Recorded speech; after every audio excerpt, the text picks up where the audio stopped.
Hello there, people of YouTube land.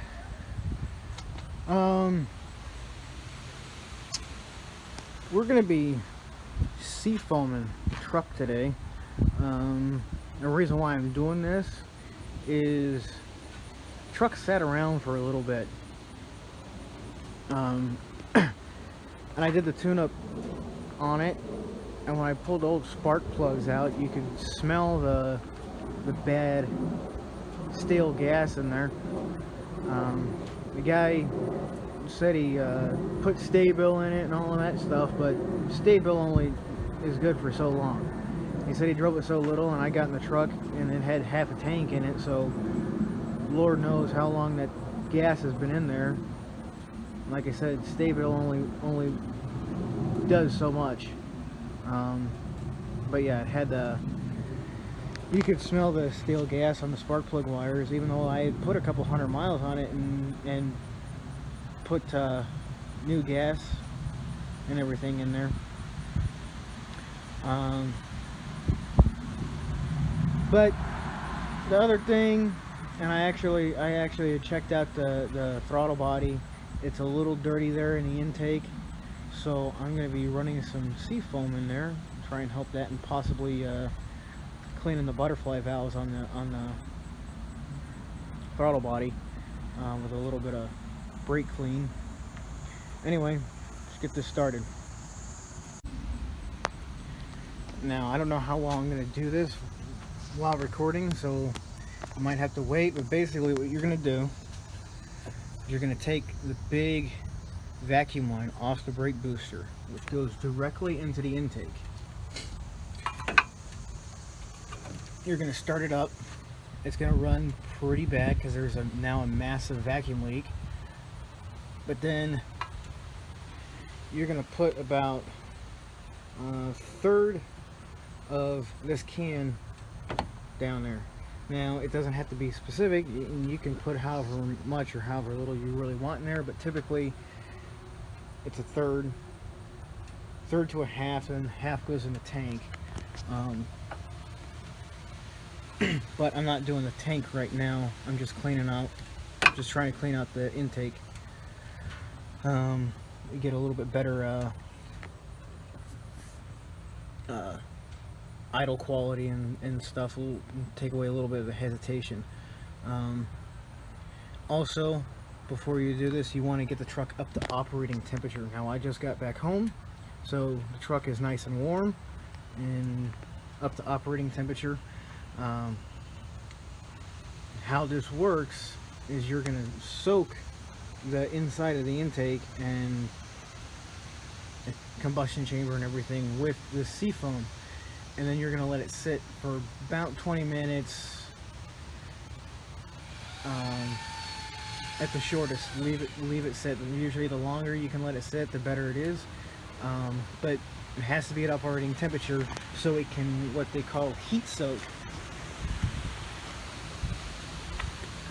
Like I said, I don't know how well this is going to do, so I might have to put the camera down. It'd be better if I had the keys.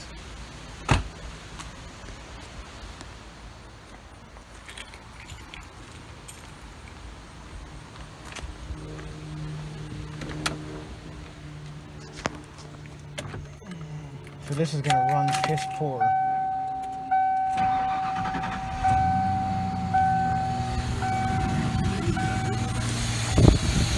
Hear that big vacuum leak. I'm going to try and do this with the camera. Again, I'm using my cell phone right now.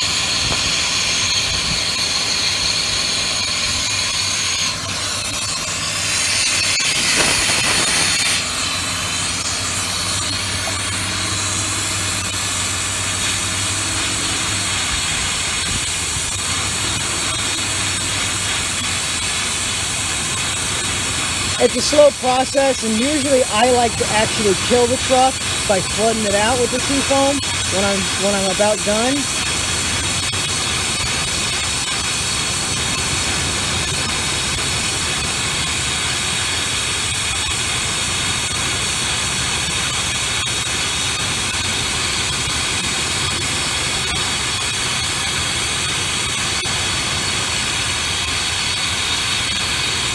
if I can. It's a little hard to do.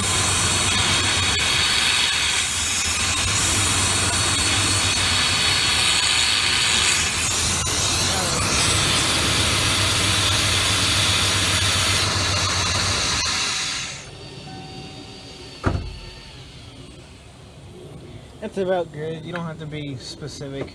I wasn't able to kill it, but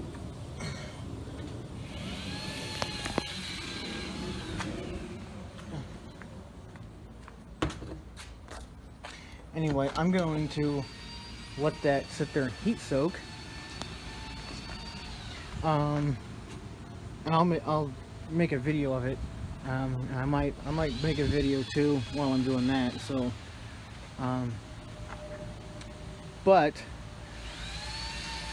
when you go start it back up, you know, you just flooded everything in here with Seafoam. You know, you got it in the intake. Hopefully, you know, it's all soaking in there and everything. So it's gonna be a little fun starting it.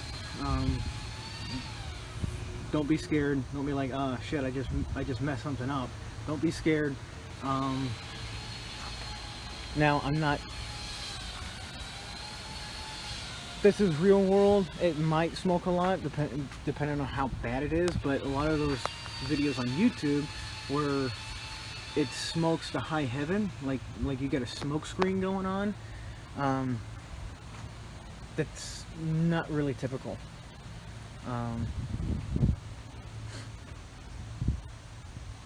So usually don't expect that. Now I don't know what's going to happen. I'm not saying it won't happen. I'm not saying it will, but usually that's a pretty nasty and filled up with carbon deposits. So typically you're going to see a little bit of smoke, but not too much, hopefully not that much and not that long.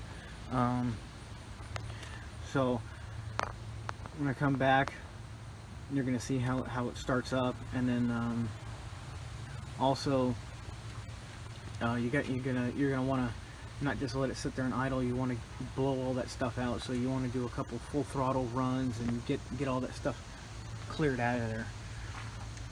So we'll do that when she's ready. I'm gonna take the intake tubes off and clean the butterfly valves a little bit. I'll be back.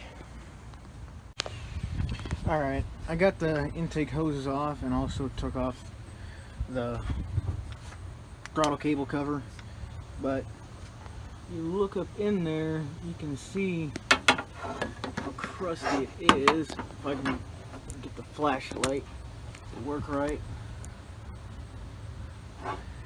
Here. I need 3 arms, man.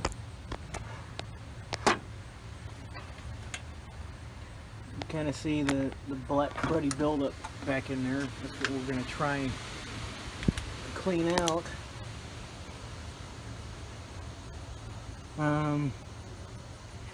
Normally what I do, I'm definitely not going to be able to show you this, but get an old rag, get some brake clean. You can use carburetor cleaner or whatever, but I've just always used brake clean, and you do your best to clean up everything. Now you can take the whole throttle body off, but I really don't feel like doing that right now. The biggest thing you got to worry about, this gasket in here. Usually you're fine on newer stuff, especially with O-ring gaskets, but this isn't an O-ring gasket. So, and I don't feel like getting a new gasket right now, so I'm going to do my best in cleaning it while it's on the truck. But best method would be take this off and, you know, do it on the workbench. So anyway, I am going to clean this out and I'll be back. Alright, I got done cleaning it out. It's not going to be the greatest job. Really, like I said before, you should to get it absolutely clean, you got to take the whole throttle body off, but I don't feel like having to change that gasket if need be. which you might be able to get away with it. More likely than not, you probably will be able to get away with it, but this truck is 24 years old. That's a 24-year-old gasket. You need to at least have one on hand, just in case. And I don't have one. I don't feel like getting one right now. Also, on other vehicles, it's going to be easier because it's one great big throttle body with one great big butterfly valve. It's not going to be this tiny diameter dual setup. But anyway, I got it a little bit cleaner. Bottom one was the dirtiest. Like I said, it's not perfect. If I was doing this at work or something, I would probably I would have taken off the bottom here. Again, with this big old flashlight.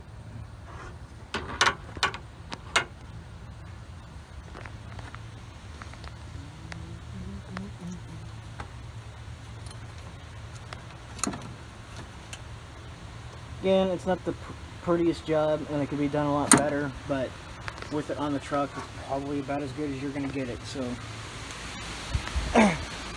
and we'll see what happens. It is a little bit better. So that mixed with the Seafoam, we'll see how it is. I'm gonna have to wait a little bit for the Seafoam to soak up a little bit more. I want to have a thorough job getting everything.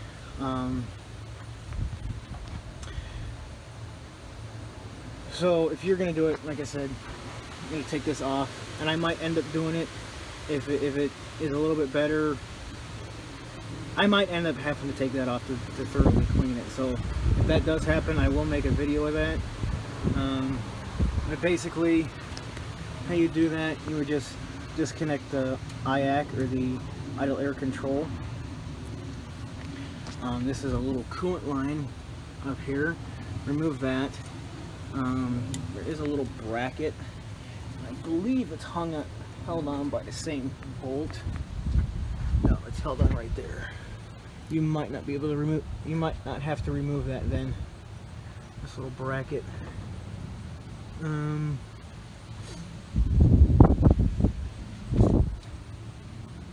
This piece can stay on.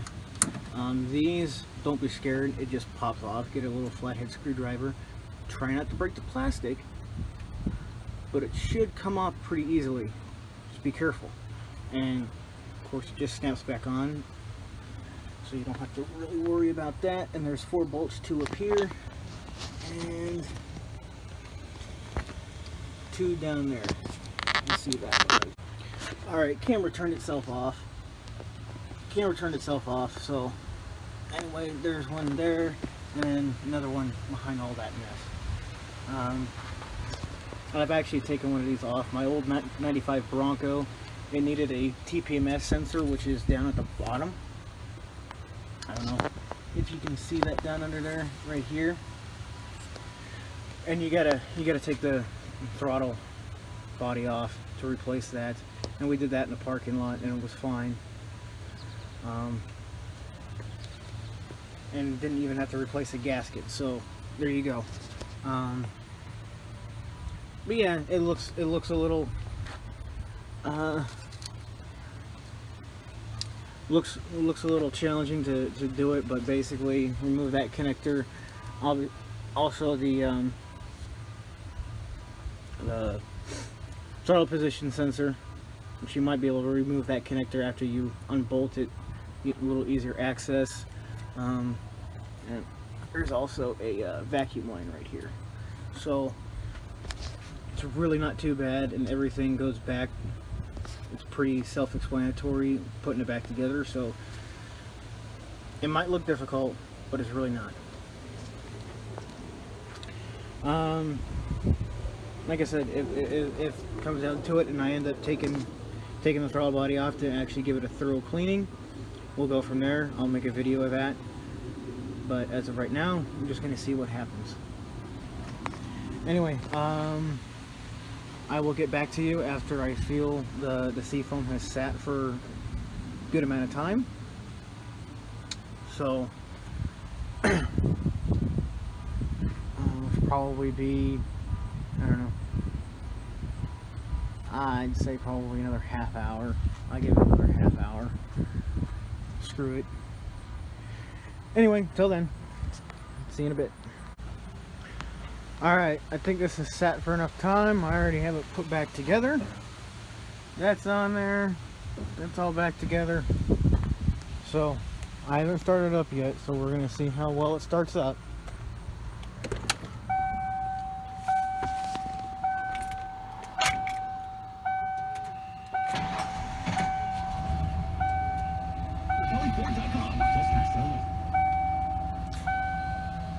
I could tell that started up a little bit weird, but ooh, it's smoky, right? She got a little bit of smokiness to her now. It's actually more than what I was expecting.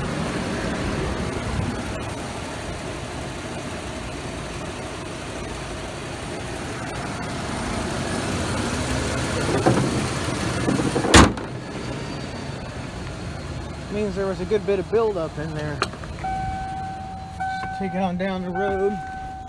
Try and aim that mirror so you can see out that way. Ooh, smoky.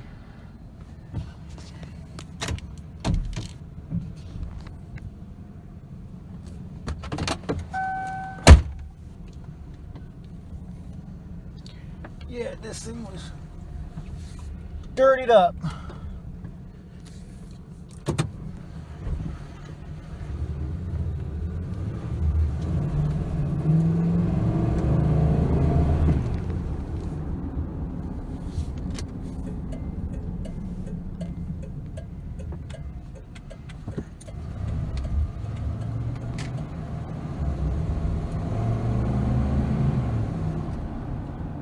That's actually the most smoke I've ever seen before, so it's actually a pretty decent smoke screen there.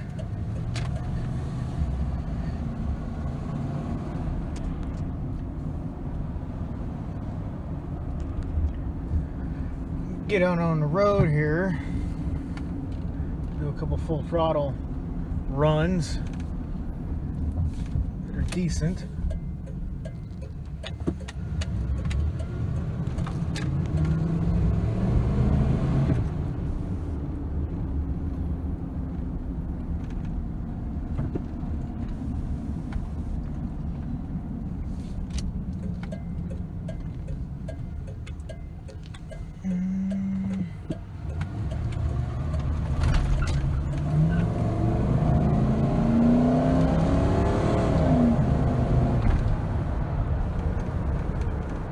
Alright, she's basically cleared up as of right now. I can still see it from my point of view, but I don't know how well you're going to be able to see it. But, I'll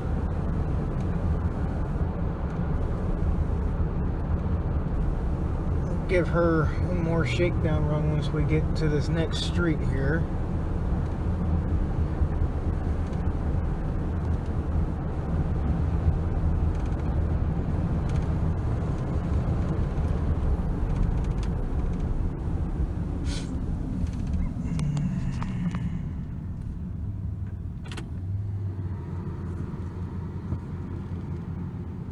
Still idles a little low.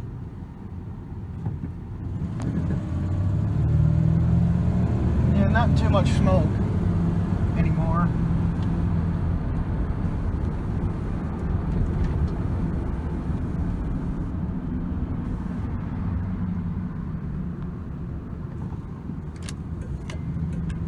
Hopefully that will have cleared her out a little bit.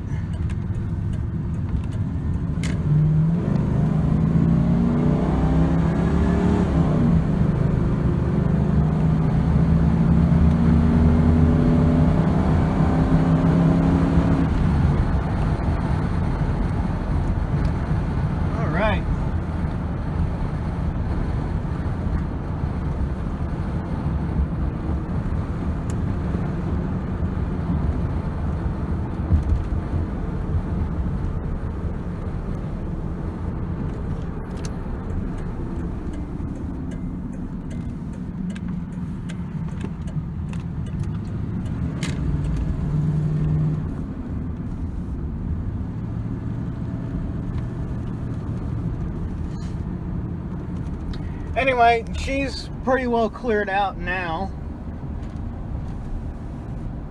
So that was actually pretty decent. Better than what I thought it was going to be. That had a lot of shit built up. And like I said, the guy barely drove the truck for a long time, and typically, for people that don't know,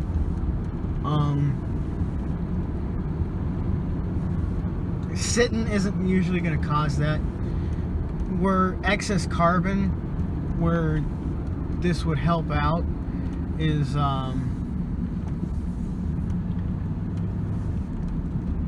from excess idling. It's what most people will run into.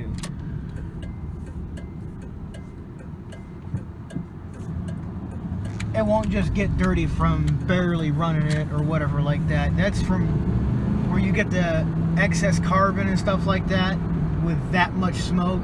That's from excessive idling. You get a bunch of carbon deposits built up in the intake and stuff. Vehicles do not like to idle, and they want to be run, right? They're designed to drive. She does still run a little on the low side in gear, but overall we'll see how that does.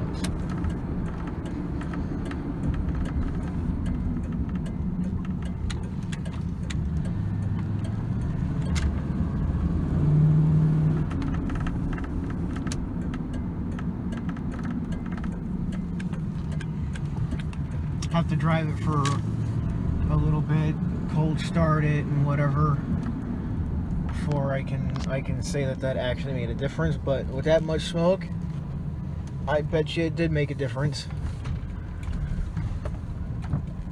Even if it's not as much as I was hoping, it will still make a difference. So anyway, that's probably going to be it for this video.